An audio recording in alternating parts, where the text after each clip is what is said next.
Hi, Gregory here again, and today I wanted to talk to you about something that happened with me not too long ago when I was cross-country skiing. It was one of those days when the snow was really wet, spring snow, so it packed really well. And I was up high in the mountains getting ready to put my skis on and take off. And when you have really good packing snow, well, I like to make snowballs and then I like to throw them.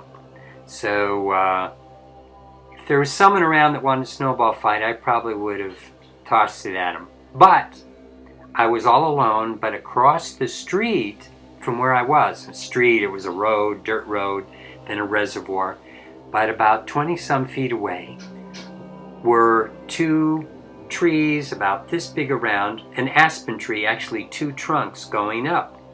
So I took the snowball, threw it across the road, and hit one of the aspen trees dead center, about 12, 15 feet above the road.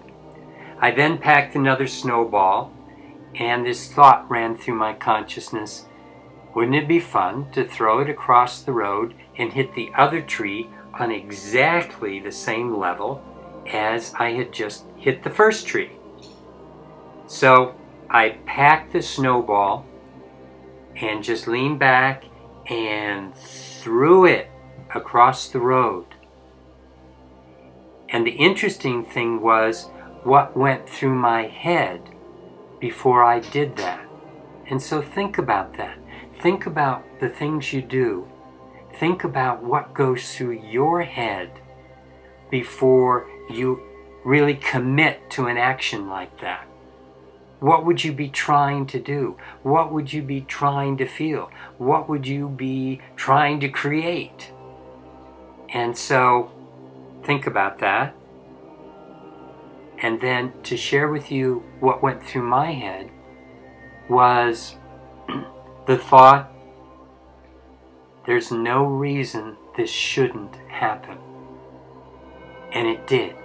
It hit the other tree exactly dead center, 12, 15 feet above the ground, exactly next to the first one. It was because I was able to just get out of the way and watch. You see, that's really one of the most important aspects of operating at the highest level of our being. You have to get out of the way. You have to be able to move into that space of your higher consciousness, into the space of your beingness. Because from your beingness, all of this unfolds. Only your beingness is capable of creating the magnificence that you are.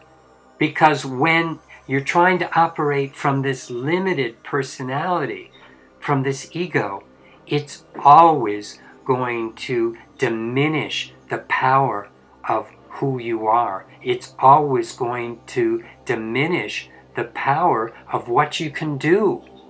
You see, what happens is, it's, you know, there's so many people that I muscle test and I ask them to, think of what it is you want to create and then make a positive statement. Every single one of them that I've ever muscle tested, hundreds and hundreds and hundreds